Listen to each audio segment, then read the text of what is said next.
la capital, el Madrid invencible. ¡Viva el ejército popular, el ejército de la victoria! ¡Adelante por una España potente y feliz para la victoria! Por la paz, por la justicia, por la cultura, por el progreso y por la república. Entre los mitos que se extendieron durante la España franquista, hubo muchos, pero entre otros que el Frente Popular no había ganado legalmente y legítimamente las elecciones, por lo tanto consideraron que el gobierno del Frente Popular era un gobierno ilegal. Estaba en juego el ser o no ser de España. Por eso resulta un atentado contra la razón y la realidad cualquier interpretación que pretenda encuadrar nuestra guerra dentro de los límites clásicos y angostos de las simples guerras civiles. La República, según ellos, ha entrado en un disparadero de tal calibre que ya lo que se está provocando y produciendo es una revolución al estilo soviético. Pues, a mi juicio, ni más ni menos que acabar con los proyectos de política reformista que la Segunda República había intentado poner en marcha. El mundo, en un mañana próximo, comprenderá la magnitud del sacrificio y entonará sus cantos de agradecimiento. Como dice el poeta Ángel González, el horror vino de un golpe de Estado.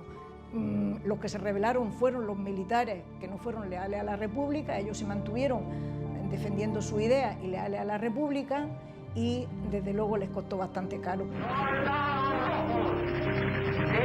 las armas! El caudillo perdona y redime. Solo así lograréis la victoria. La legitimidad del régimen es la legitimidad de la victoria. Y la victoria es la victoria contra el comunismo, contra el marxismo, contra el socialismo. Es una sublevación para defender los valores tradicionales de España, que no se entiende sin un catolicismo muy arraigado. Hacen falta menos maestros de escuela y más sacerdotes.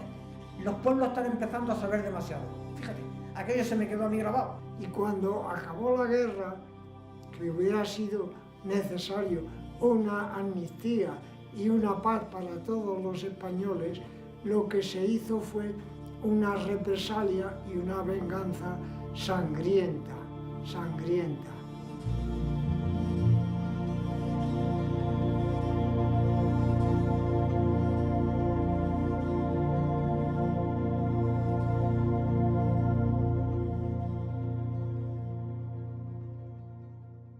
Mi padre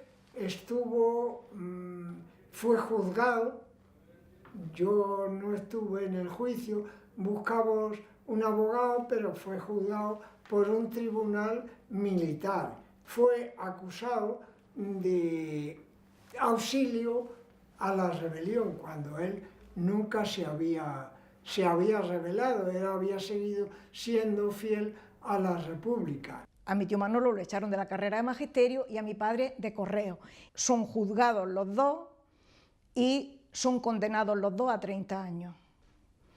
Hubo una revisión de penas, los que estaban condenados a 30 años les revisaron y quedaron en 12 por buenas conductas, salieron un poco antes, primero salió mi padre y luego mi tío Manolo. Vinieron y le dijeron, nadie se atrevía a ponerle denuncia porque no tenían por qué, pero le dijeron que fuera. O sea, vino la guardia y se lo llevaron, le dijeron, venga usted que tiene que dar una pequeña declaración. Pues ya no volví, lo metieron en la cárcel. La primera visita que nos hace Falange a la casa, pues se llevan a mis padres, a mi hermana Carmen, a mi hermana Paca y a mi hermana Elvira, porque Rafael, pues, estaba huido. Pues cuando ese día los fusilan, esta era la tablilla que tenía la cesta donde le llevábamos la comida, lo que podíamos pedir de limosna en la calle. Nos dicen a una hermana mía, Pepa, con 12 años, y Alberto, que tenía 8 recién cumplidos. Llevaron la cesta que ha salido en saca, ha sido sacrificado, la palabra sacrificado, esta madrugada. No sé si un general o un coronel le preguntó, bueno, usted está acusado de ser masón y judío. Dice, y que respondió mi abuelo, bueno, masón era cuando la masonería era legal, ahora es ilegal y no soy masón, pero en cuanto vuelva a ser legal la masonería, volveré a ser masón. Y en referencia al hecho de que sea judío, no lo puedo evitar.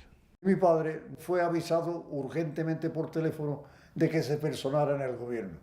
Concretamente, el capitán Nestares lo recibió y mi padre apuntó a Nestares y Nestares le dijo: Virgilio, no dispares, viva la República. Y mi padre no disparó. Y la pena fueron 2 penas de muerte, una por su complicación política como todos los demás y otra por insulto a las Fuerzas Armadas. Y tengo entendido que mi padre, cuando recibió la notificación, dijo: con una tenía bastante. En el día de hoy, cautivo y desarmado el Ejército Rojo, han alcanzado las tropas nacionales sus últimos objetivos militares. La guerra ha terminado. Los militares rebeldes llevaron a cabo una impresionante operación quirúrgica con el fin de exterminar, de erradicar las bases sociales y políticas del movimiento obrero y del republicanismo español.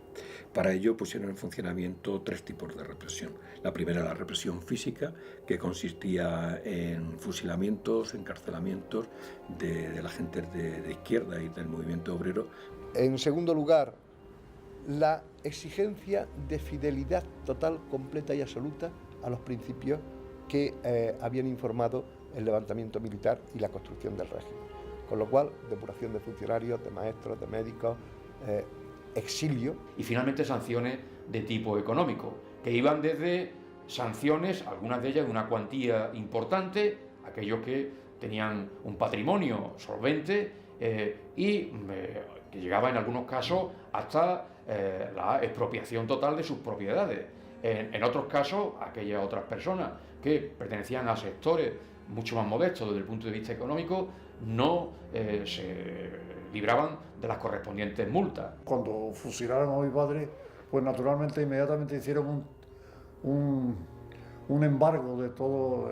Cuando estuvieron en la casa los militares que tomaron la casa, apuntaron todos los muebles, incluso un frigorífico, todo embargado, absolutamente todo, incluido el edificio, ¿no? Como garantía de posibles responsabilidades políticas. Y en la sentencia del Tribunal de Responsabilidades Políticas nos impusieron 250.000 pesetas del año 1936. Se incautaban bienes inmuebles, tierras, casas, se incautaban dinero, cuentas corrientes en los bancos, quien las tenía, claro está. Se incautaban animales de ganado de tiro, de ganado de labor, pero de ganado doméstico, cerdos, gallinas, etc.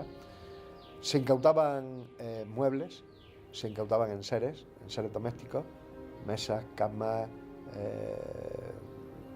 ajuar, etc.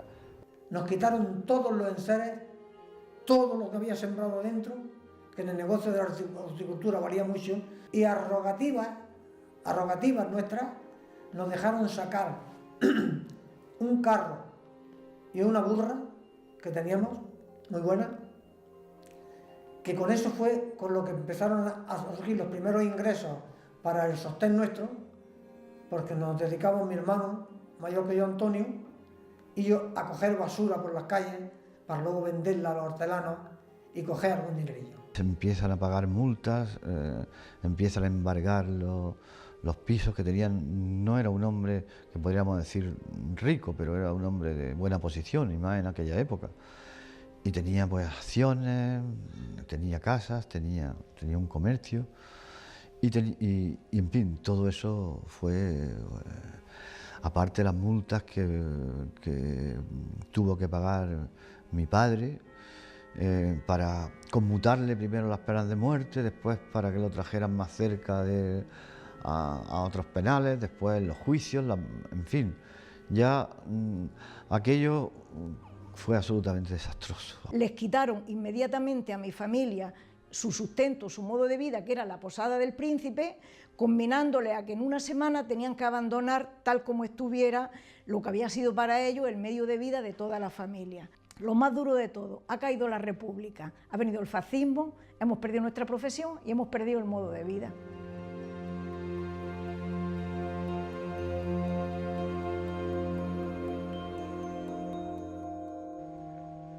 La incautación de bienes, en principio, se inicia de una manera espontánea. Es decir, entran los militares que proceden del ejército africano y entran haciendo racias, como hacían en el norte de Marruecos, por las casas, llevándoselo prácticamente todo lo que coge a su paso. Llega un momento en que la incautación de bienes que se hace a través de un bando de guerra resulta legalmente y jurídicamente insuficiente, especialmente una vez que se ha producido la victoria del bando franquista en el año 39, con lo cual en el mismo año 1939, incluso antes de que termine la guerra civil, en febrero de 1939, se va a dictar una ley, la ley que crea el Tribunal de Responsabilidades Políticas. Que lejos de tratar de aminorar el proceso de depuraciones que ya se había llevado a cabo a lo largo de la guerra, lo que hace es incrementarlo.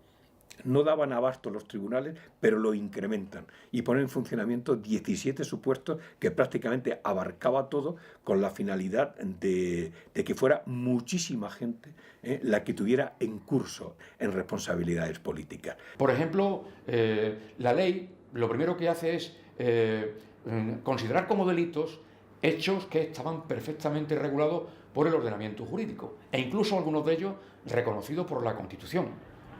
Por ejemplo, el militar en un partido político, el ser miembro de algún sindicato, el ejercer determinadas funciones. No era quienes no se hubiesen adherido al movimiento nacional, sino quienes hubiesen actuado políticamente desde las elecciones del Frente Popular. Masones que habían muerto hacía 20 o 30 años, incluso 40 años, también aparecen encausados por los tribunales de responsabilidades políticas. Todos aquellos que defienden ideas liberales y, por tanto, que la religión esté en el marco de las conciencias individuales, que la religión no sea lo que se extienda por todas partes e imprima su sello sobre toda la sociedad, evidentemente eso van en contra de la esencia de España. La Iglesia española del año 1939, no hay que olvidar que es una iglesia que ha sido maltratada por el bando republicano durante la Guerra Civil y durante la República, con las quemas de iglesias, las quemas de conventos, etcétera, etcétera. Esa iglesia maltratada está compuesta por hombres que han sufrido y que odian. Y esto hay que decirlo. No trato de culparlos, ni mucho menos, sino de contextualizar la situación. Y entonces muchos curas se van a dejar llevar por el fanatismo y por el odio, porque consideran que están cumpliendo un deber moral, además de político. Un día, con mi padre, juntos los dos, escondidos en un portal, veían cómo le estaban prendiendo fuego los anarquistas al templo del Sagrado Corazón, y que le decía: Jesús, esto no es lo que es, esto no es lo que es. Estaba alarmado totalmente. Cuando unos republicanos de circunstancias trataron de echar el campanario de la iglesia de San Antonio de los Molinos abajo, mi padre, a rifle en mano, le hizo bajar de allí para que no dieran ese espectáculo, porque eso trajo después muchísimas muertes de inocentes que ni participaron y sí fueron acusados.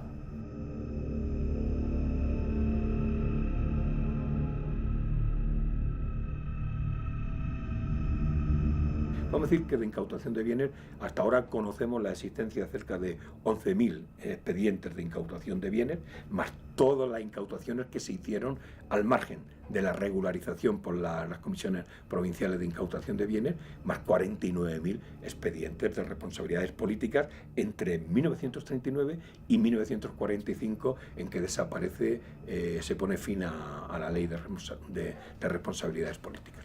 Desde el punto de vista de su articulación jurídica, la ley de responsabilidad política, en su parte orgánica, recogía la existencia de un Tribunal Nacional de Responsabilidades Políticas, y luego pues se abrieron también los llamados tribunales regionales. En Andalucía hubo dos, uno con sede en Sevilla y otro con sede en Granada. Esto no es un tribunal donde hay un fiscal delante, donde el encausado se sienta ante un tribunal y donde hay abogados, defensores y podemos decir y fiscales. No, Esto es un proceso silencioso donde se empieza a recabar información de la persona denunciada.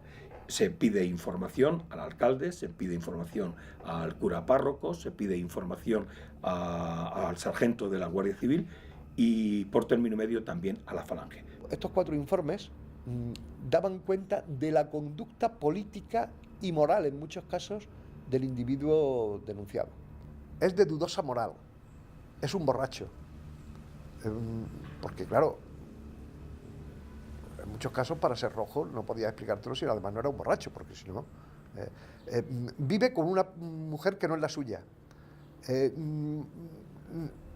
ha abandonado a sus hijos, etc.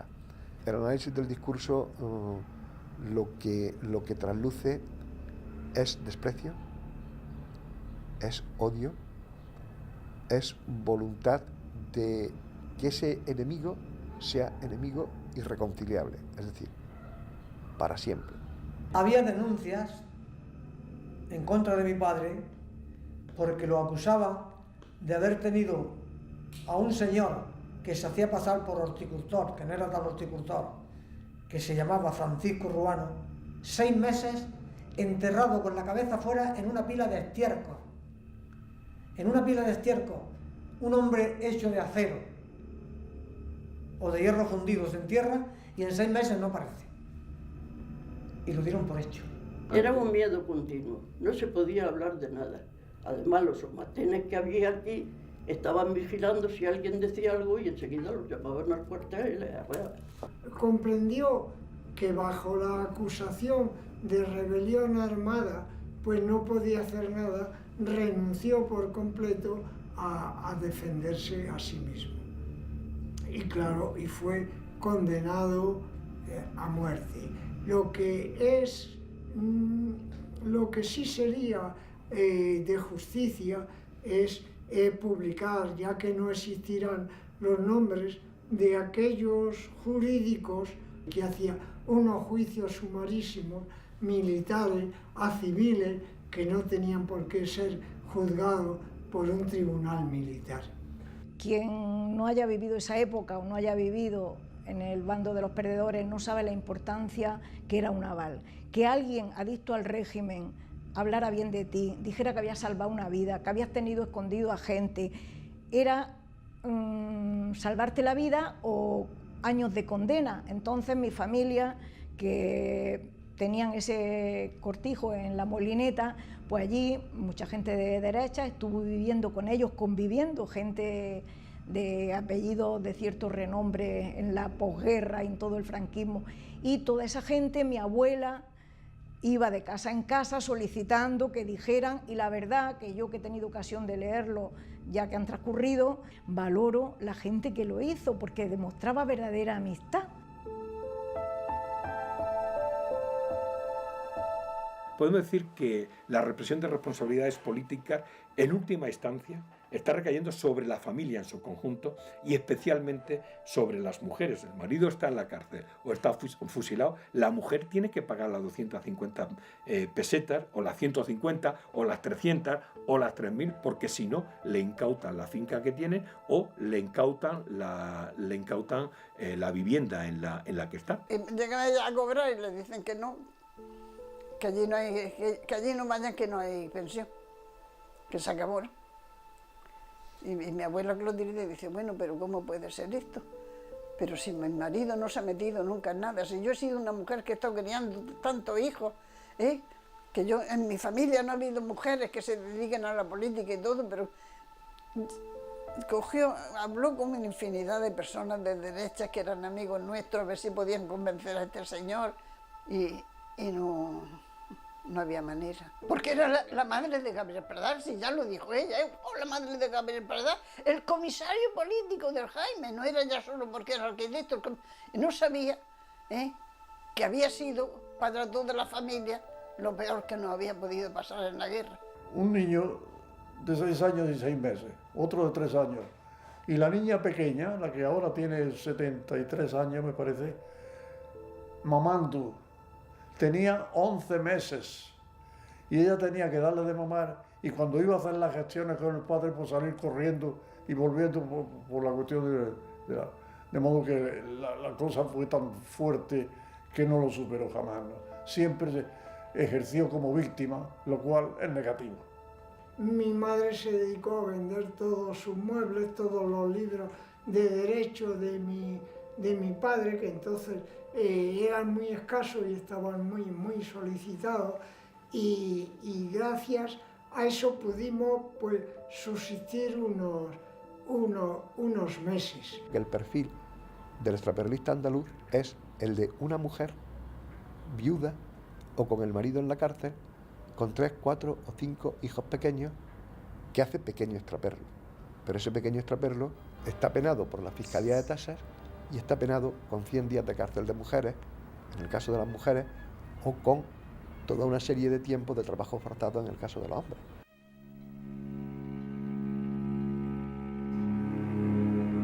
Otro tipo de sanciones eran sanciones vinculadas a extrañamiento, es decir, se condenaba a los ciudadanos que se consideraban culpables, mediante la aplicación de esta ley, a vivir fuera, muy lejos de lo que había sido su sitio habitual de residencia. Yo sí he podido vivir, por lo menos vivir no, vivir en el sentido de hablar y conocer lo que muchas mujeres han hecho, el cambiar radicalmente, cambiar de provincia, irse con todos sus hijos sin tener absolutamente nada y lo poco que tenían dejarlo atrás y empezar de nuevo. Y bueno, luego han envejecido, cuando ya sus familiares salieron, han envejecido en un lugar distinto porque ellos tuvieran pena de destierro, no pudieran volver a donde antes habían vivido, pues han cambiado una manera de vivir por otra y ha sido a propia iniciativa. Le dieron la libertad definitiva,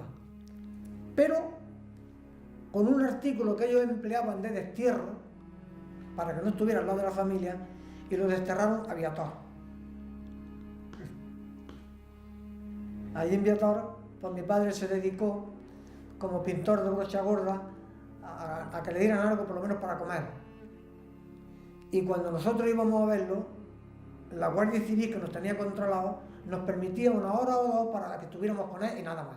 El mecanismo es diabólico porque con eso lo que está es rompiendo, quebrando la moral de los vencidos, que además de vencidos están siendo absolutamente humillados y marginados.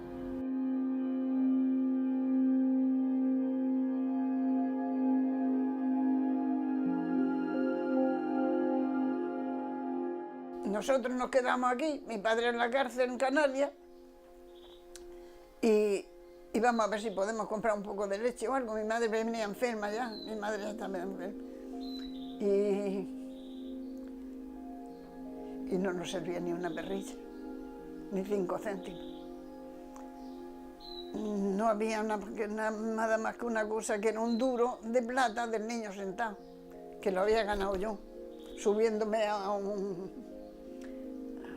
un monte. Mi padre intentó muchísimos trabajos, intentó volver a Correos, pero no fue posible, lo solicitó varias veces y no fue posible. Entonces él ya se desanimó, no siguió intentando lo de Correos, intentó hacer trabajillos de comercial en empresas privadas, no había nadie que les diera trabajo, era un estigma.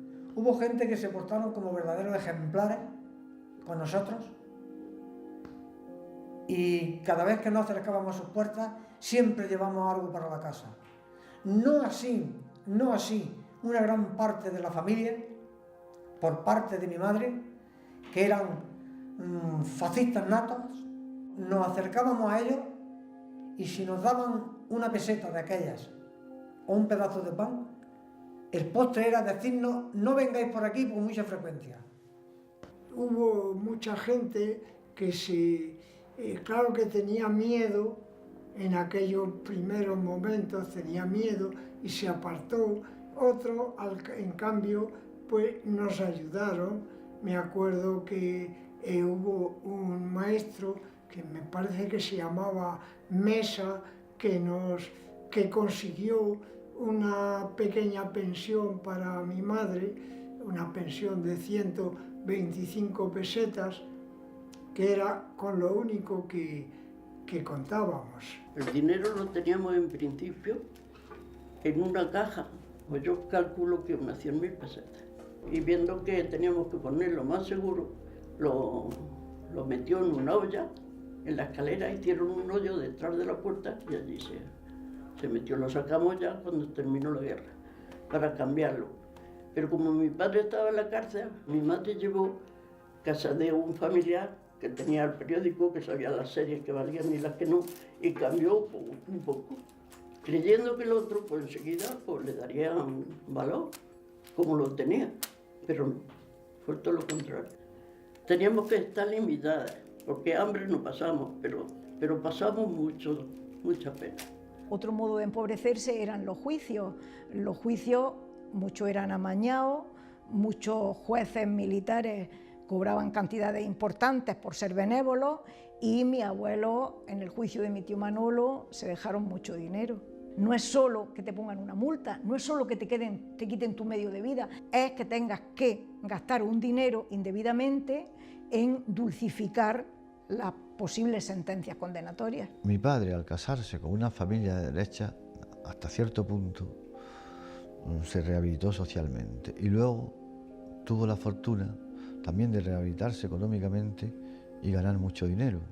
Digamos, la familia de mi madre por una parte y el dinero de mi padre por otra, nos procuró socialmente un reconocimiento social que si no hubiera sido terrible. Es evidente que la vida de estas personas fue una vida difícil, una vida oculta, una vida llena de problemas, una vida en donde el control político sobre ello era tremendo. Todos conocemos que cuando las visitas de Franco a ciudades grandes españolas se producían, pues la policía siempre iba a casa de determinados individuos que habían tenido un protagonismo político notorio para retenerlos durante unos ciertos días hasta que la visita del general terminaba en esa ciudad.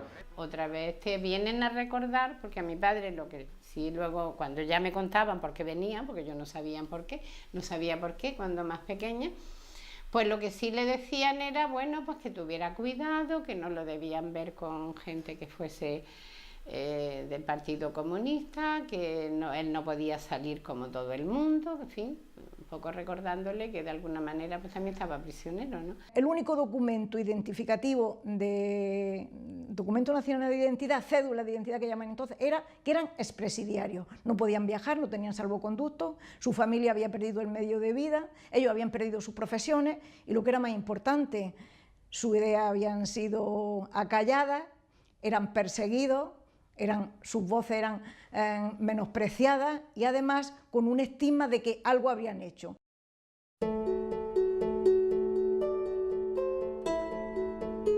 Para el instituto pues había que presentar pues una serie de certificados y bueno, ¿y por qué no viene tu padre a hacerlo? Y yo tenía que decir pues que ha muerto. Y era, para un niño de 11 años, era terrible aquella situación. Cuando yo era niña, cuando era jovencita, no hablaba de ese tema. Por una parte, por querer mantenernos al margen, es decir, protegernos a los hijos, para que no el estigma de, yo lo he oído muchas veces, su padre es rojo, su padre está en la cárcel, no sabe eso lo que es, bueno, ¿cómo puede ser? Tú tienes idealizado a tu padre, mi padre, en la cárcel, que piensas que es donde van los delincuentes comunes. Lo que sí sentí fue cierto desvalimiento, porque a mi hermana, ya cuando era un poquito mayor, tenía 4, 5, 6 años, y la veían con mi madre, le llamaban la Rojita. Digo, ahora estarías de moda con la camiseta de la selección, le llamaban la Rojita.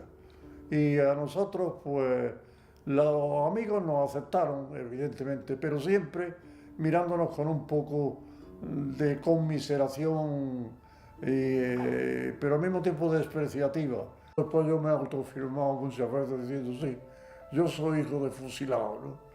Ya con... Toda la historia de mi padre, para mí de alguna manera fue un orgullo, no que hubiera estado en la cárcel, era triste lógicamente, pero el por qué había estado en la cárcel, el hecho de que hubiera sido una persona luchadora y contraria a lo establecido, contraria al, bueno, a lo establecido, a la sublevación, a las desigualdades, pues para mí sí, constituyó más un orgullo. Yo creo que la superé en cierto modo, guardando un poco en esa especie de caja fuerte del alma, donde se guardan los peores recuerdos, los más tristes, los más amargos. Eché la llave y guardé todos esos momentos, todos esos recuerdos, y pude seguir adelante, pero haciendo como si no hubiese pasado nada, como si todo fuese normal. En 1942, cuando los juzgados de responsabilidades políticas están llenos de expedientes y hay peticiones desde estos juzgados provinciales al Tribunal Central de Responsabilidades Políticas de que con los medios que tienen no es posible resolver la cantidad de expedientes que tienen pendientes, pues la ley se reforma en 1942. De tal manera que todo aquel que no tuviera un patrimonio mayor de 25.000 pesetas, evaluado en más de 25.000 pesetas, quedaba al margen y se sobreseía el expediente, que estaba esperando naturalmente su solución. Supone una avalancha de sobreseimientos que tiene un año culmen, que es el año 1946. La ley como tal desaparece en 1945, es derogada en el 45, aunque los efectos de responsabilidades políticas en España duran 30 años. Cuando se sobreseían las causas, los bienes teóricamente tenían que devolvérselos, y de hecho hay devoluciones. Lo que ocurre es que en muchos casos, sobre todo cuando se trataba de bienes muebles, eso era muy difícil, y cuando se trataba de bienes inmuebles, muchos de ellos habían sido incluso vendidos por la administración, con lo cual la devolución efectiva y real nunca fue posible. Entablamos una reclamación al Estado del cobro indebido de las 250.000 pesetas, que ha durado durante una serie de tiempo, meses, años y tal, y que por fin el año pasado, me parece que fue en julio del año pasado, nos resolvieron totalmente negativamente.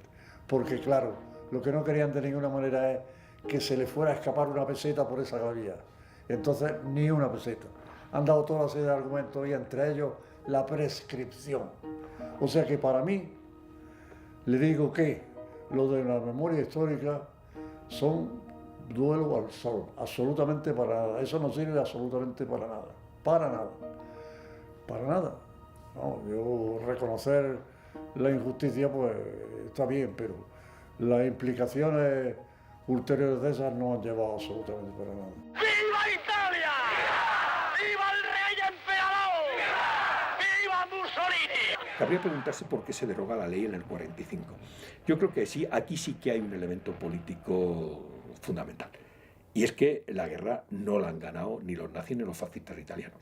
La guerra la han ganado los aliados. Y por lo tanto, quien ha ganado la guerra son las potencias democráticas. Entonces, de mala manera, el régimen franquista autoritario vinculado a las potencias del eje podía justificar su situación.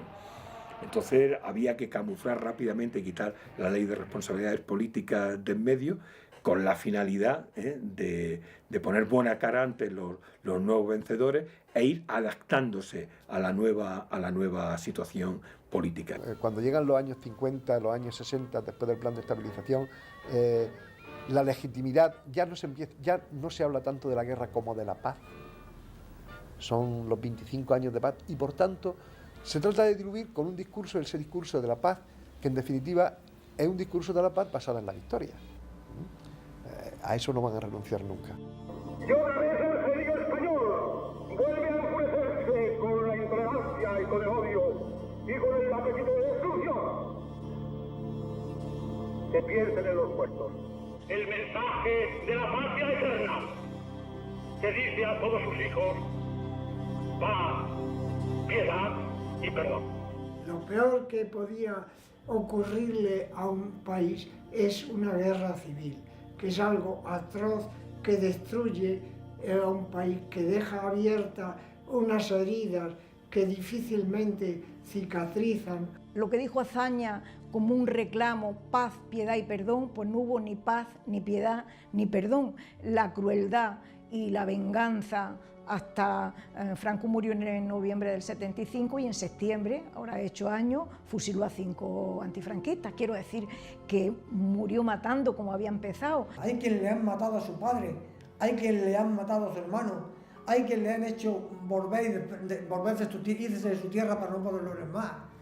Y hoy los ves que por un cambio en la vida cotidiana, social, económico, medio regular, parece que no ha pasado nada por ella. Al contrario, no te admiten, incluida mi propia familia, no te admiten de que hables del pasado.